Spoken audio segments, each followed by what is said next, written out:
seen site d'information Sine TV nekkee fii ci diwaanu Fatick indi leen lu bees tàkk lépp lu jëm ci wàllu sport culture éducation santé ba ci politique wala sax information ñu leen di proposer ay vidéo yu mucc ayib yi nga xamante ne dafay topp lépp lu jëm ci wàllu actualité Sine TV nekk fii ci diwaanu Fatick toogal fi région bu Fatick ak Sénégal Sine TV jokkoo jàll.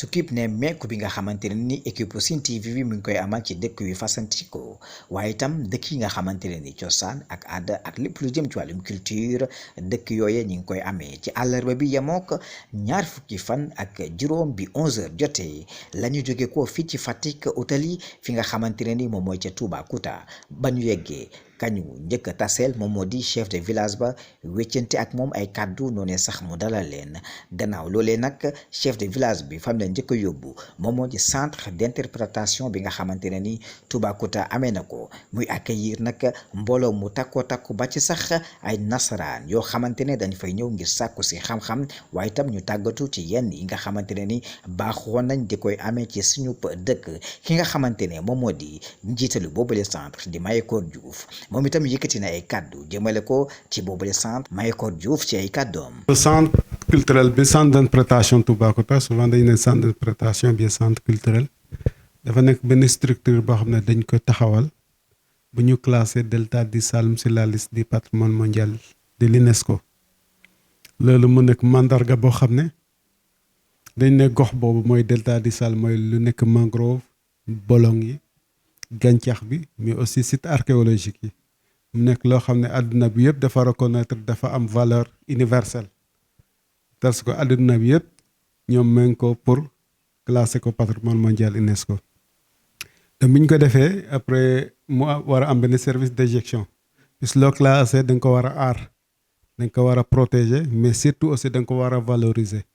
loolu moo tax ñu créer centre d'interprétation bi fii ci Toubacouta centre d'interprétation bi nag mission mooy fàttali jàngal xale yi suñu cosaan ak suñu aada lu ñu classé nag mooy ay site archéologique mu nekk ay bërëb yoo xam ne ay nit ñoo fa dëkkoon nit yooyu biñ fa jógee ñuy def ay fouilles archéologiques fekk foofu ay outils ay squelettes humains fekk foofu ay outils fekk foofu ay coquillages buñ ko analyser ci carbone 14 bi mu woon nit ñi ñu fi doon dund nekk nañ foofu 3000 ans avant Jésus-Christ c'est comme si nga ne les pyramides d'Égypte donc ñu am valeur boobu nag mu nekk valeur culturelle bi ñu war a protéger mais loolu aussi dafa nekk ci benn gox boo xam ne gàncax bi dafa naat muy mangrove bi muy forêt yi muy aire marine protégée yi loolu aussi ñu xayma ko mu nekk benn patrimoine naturel boo xam ne dañ ko war a aar donc loolu moo tax mission centre bi yëpp boo leen visiter musée bi gis ngeen ne ci affaire culture la ñuy wax ak environnement parce que dañoo considérer que lu ñu fi am ñun rek ñoo ko fi am ci àdduna bi loolu moo tax aussi protection bi ñun kese ñoo ko def mais àdduna bi yëpp moo décidé pour Paris lañ ko defee en juin 2011 lañ def benn réunion boo xam ne pays yu àdduna presque yëpp ñoo fa dajewoon pour cette site yu gën a naat site yu gën a am importance yu gën a am benn valeur exceptionnelle pour ñu classer ko donc loolu dañu war a tàggat xale yi ci loolu nan lañ ko mën a aare mais aussi dañ ko war a exploiter pour que touristes yi ñëw di ko exploiter tourisme pour développement touristique donc ñu nekk vraiment un trait d'union entre site bi ak les touristes bu ñëw Toubacouta da ngay jaar fi dem bureau information touristique ñu boole la ak guide boole la ak piroguier parfois boole la sax ak borom oto bu nekkee fu ngay dem il faut oto moo ngay utiliser ñu la joxe contact ñooñu nga ñëw visiter musée bi ñu ne la fi nga mën a visiter Toubacouta yëpp mu ngi ci musée bi fi nga mën a dem circuit bi mën nga dem circuit ba pare aussi ñu sensibiliser la ne la boo demee aussi par exemple mbalit war a ko fa sànni loo fa for mu nekk ci affaire cosaan ak aada aussi war a ko yóbbu da nga ko war a ñëw déposer ko fi donc dañuy sensibiliser touristes yi avant ñu dem ci site bi. beneen aspect bi aussi centre bi dafa nekk centre de recherche ba leen fi génnee léegi di ngeen gis ñu ngi ak 10 stagiaires canadiens ñu jógee Canada ñëw di fi jàng affaire cosaan affaire aada mais aussi di ci jàng affaire entrepreneuriat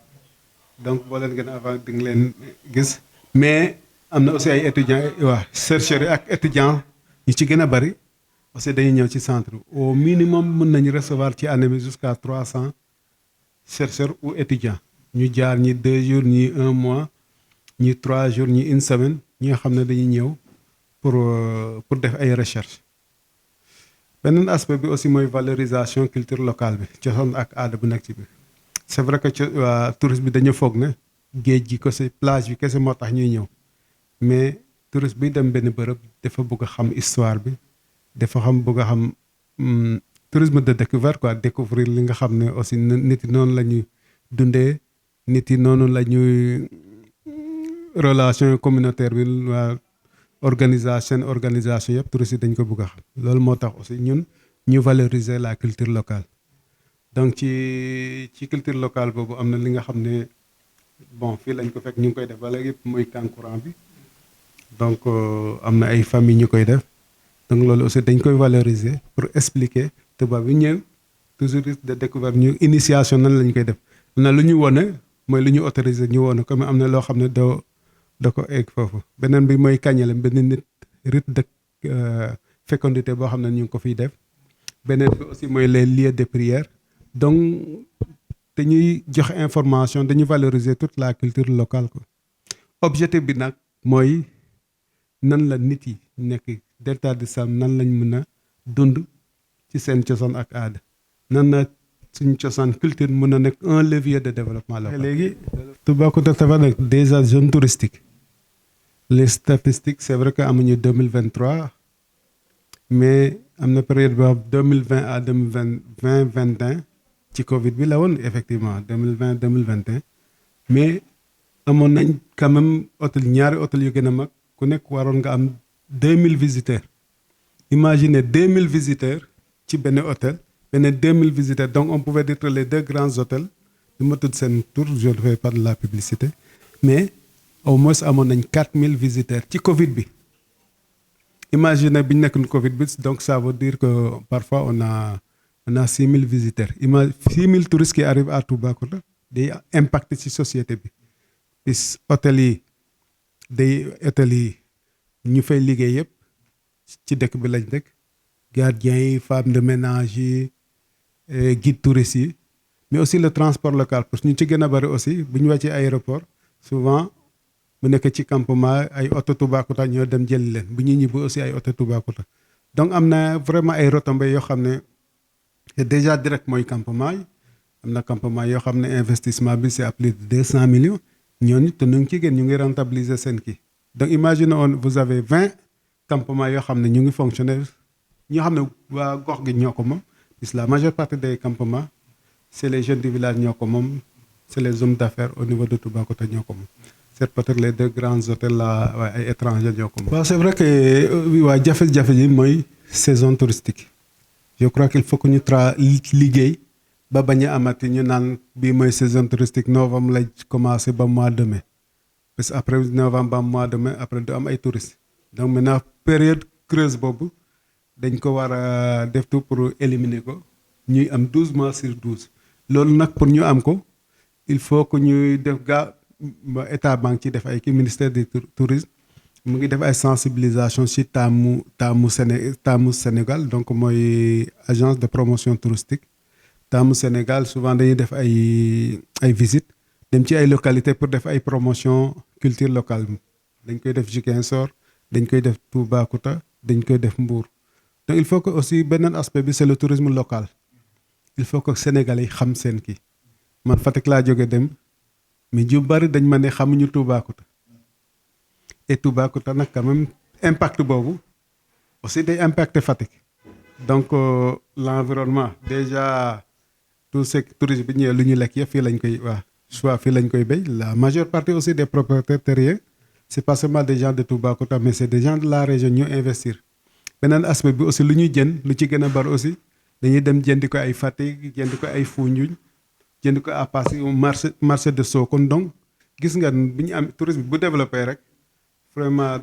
day impacter le marché local day impacter aussi la capitale régionale beneen aspect bi c'est la visibilité boo nee Toubacouta région de Fatick déjà visibilité boobu mën na attirer investisseurs ci région bi mais mën na aussi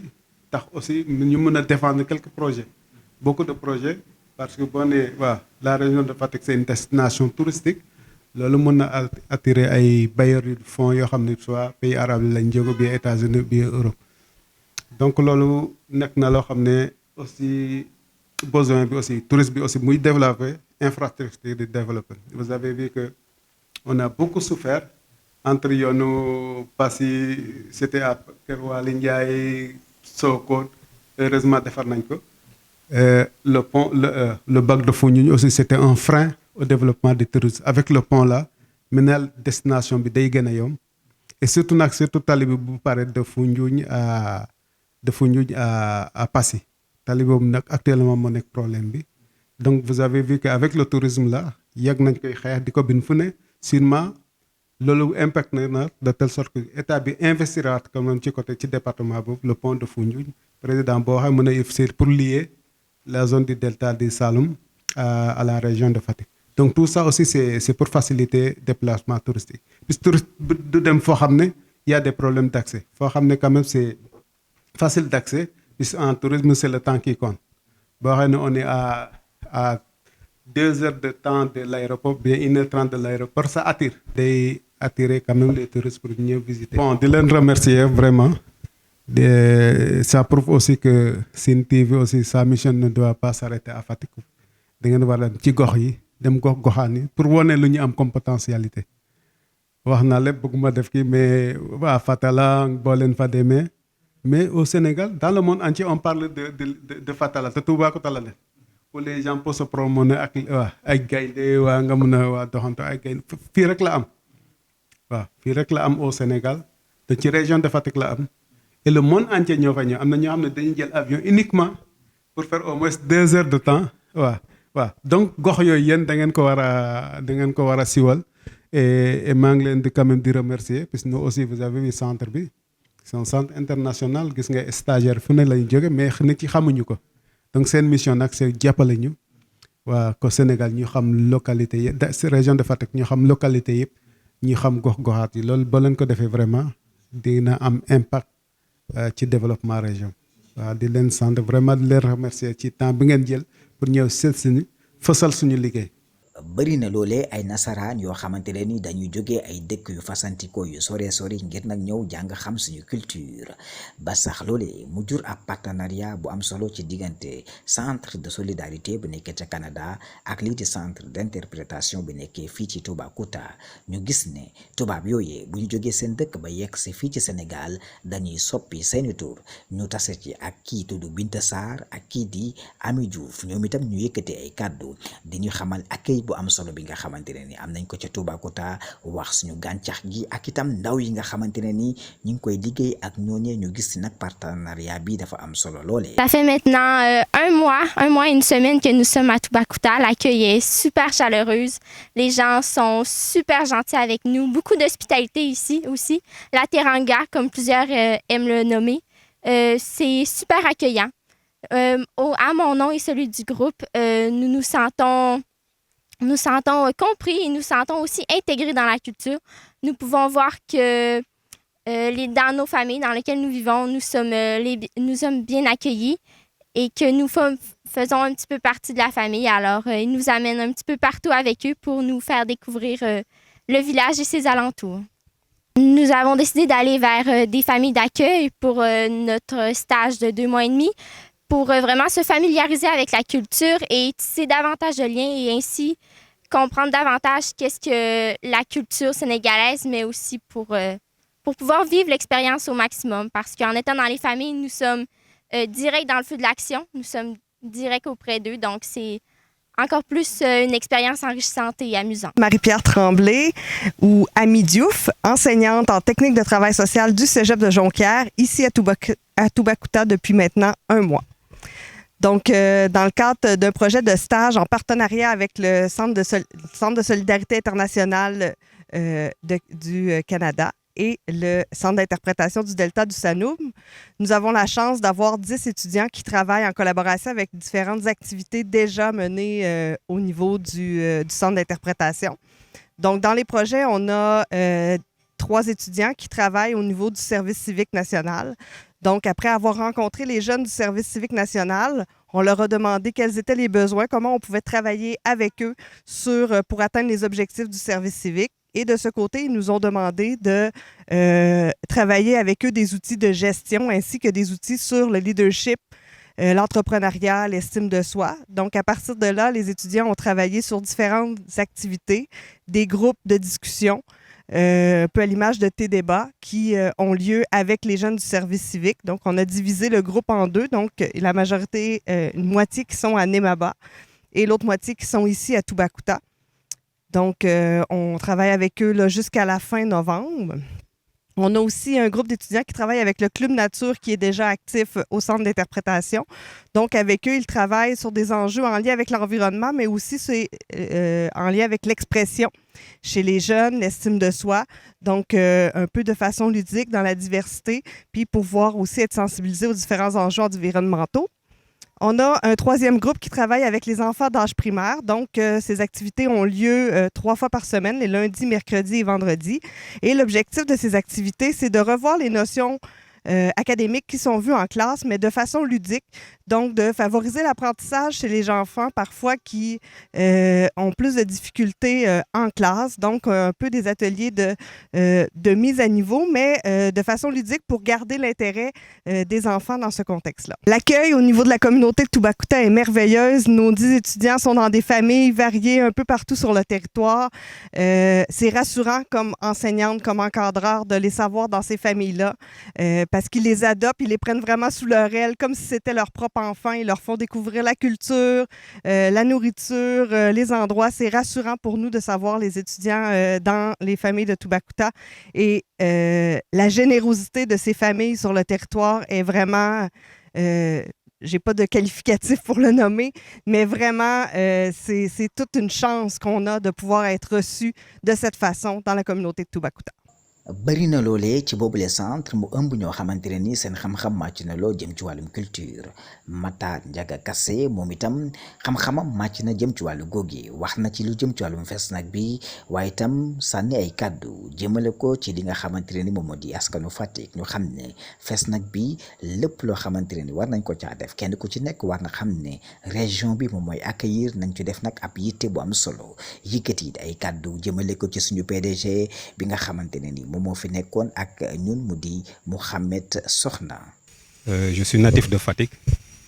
mais maa ngi yëngatu ci wàllu culture depuis presque 25 ans amee benn label bu ñuy wax Star Production di yëngatu ci wàllu culture ak événementiel ak cinéma ak wàllu théâtre aussi donc depuis 3 ans voire 4 ans maa ngi Toubacouta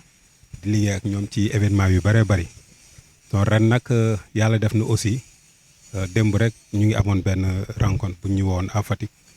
dans le cadre du Fesnac ñu ne nag dañ bëggoon vraiment cette année Fesnac bi Fatick abrité ko ba accepté nañ ko bi ñu ci wooyee démb ñu waxtaan ci waa Fatick yëpp aussi ñëwoon nañ wuy si am na nag benn couche bu des mais dañ bëgg rek lancer un appel aux Fatickois ñu xam ne Fesnac bi bu ñu ko andee Fatick c'est pour les Fatickois. bëgg ñëpp nañ ci dugal seen loxo ñëpp nañ ci jàpp xam ne su réussir du réussitu directrice du centre culturel du réussitu Mayakor bu centre d'interprétation mais réussitu Fatick yëpp lay doon donc li ci gën a am solo sax mooy ñu ne dañ ci defaale benn couche particulière boo xam ne dañuy sargal le président de la République son excellence Macky Sall donc loolu dafa nekk loo xam ne lu ñu rafetlu la ñuy ñaan nag di lancer un appel à tous les natifs du Sine tous les Fatickois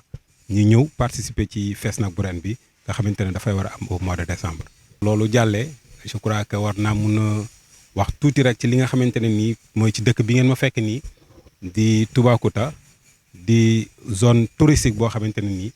bu ñuy wax tey ci wàllum tourisme au niveau de la région de Fatick mun naa yëkkat sama loxo ma wax ne Toubacouta est le grenier du tourisme dans la région de Fatick parce que potentialité yi nekk fii ci région bi ci Toubacouta yaakaar naa ne ñëpp ràññetle nañ leen ci wàll boobu noonu même basse saison sax Toubacouta dañuy am la clientèle donc mu nekk loo xam ne tey dama rafetlu déplacement wu Sine TV bi ñu ñëwee di bugg a participer ci lu nga xamante ne mooy def la promotion de Toubacouta sax laay wax kon yéen waa Toubacouta amal nañ leen njukkal amal nañ leen jaajëf parce que doon na loo xamante ne tey ump na waa Sine ñu ci bëree bëri xamuñ sax zone bi loolu dafa doon loo xamante ne lu ma xaw a métti la tuuti mais Dieu merci bi ngeen ko rectifier ba tax na dina permettre bu ngeen ko yóbboo seen chaîne tey ba teg ko ñi nga xamante ne sont natifs de Fatick te xamuñ zone Toubacouta bi ça va leur permettre de faire le déplacement pour venir découvrir la zone de Toubacouta parce que la plupart du temps ñi fiy ñëw ay gan lañ ñu ci ëpp dañuy jógee ko Dakar te bu ñu demee tey ba leen série yi daw à Dakar ñu déplacé wu du ñëw à Toubacouta te ceux qui sont de la région du ñu mun a am opportunité boobu noonu c'est parce que dañ xamul li nga xamante ne moo nekk fii ci richesse ci Toubacouta. donc waaw Mohamed si je me rappelle en 2008 la ñu commencé suñu première série 2009 ak Adama Gueye Ada Vision Mohamed bi nekk seen directeur yéen bi nga xamante ne moo initié projet bi moom la ñu njëkk a jël def ko mu nekk suñu preneur de son te boobu il était encore trop jeune maag Adama ñun di koy encouragé Adama di ko encadré di dox ak moom ci loolu parce que Adama aussi taalibe Baye la woon taalibe Baye soxna la woon nekkoon ci moom sës ci moom mu doon wooye aussi ki nga xamante ne mooy Ibrahima doon dem si yàlla si doon ko wooye ne moom sëriñam la donc su yàlla defee tey jamono di dox ba tey teleem déplacé wu ñu fekk ma sur place à Toubacouta di ma interviewé du ma def lu dul sant yàlla te ñaanal ko ci yàlla parce que lii mbébétam la woon tey def na ko bàyyi na ko ginnaaw yéen ñi nga xamante ne yéen a ko dese ma di leen di ñaax rek ngeen gën cee jàpp gën cee góorgóorlu ba fi nga xamante ne moom foofu la bëggoon am yéene yóbbu projet bi yéen ngeen motali ko su ko defee incha allah bu tëddee ginnaawam dina sedd bu baax a baax ñoom ñu bokk di ko ñaanal yàlla na yàlla yokk leeram yal na ko yàlla xari àjjana yàlla taas ko ci barke baayam barke Seydina Mohamed alayhi salaatu wasalaam ma leen di remercier bu baax a baax. nag moom moo nekkoon ab reportage bi nga xamante ne nii defoon nañ ko fa.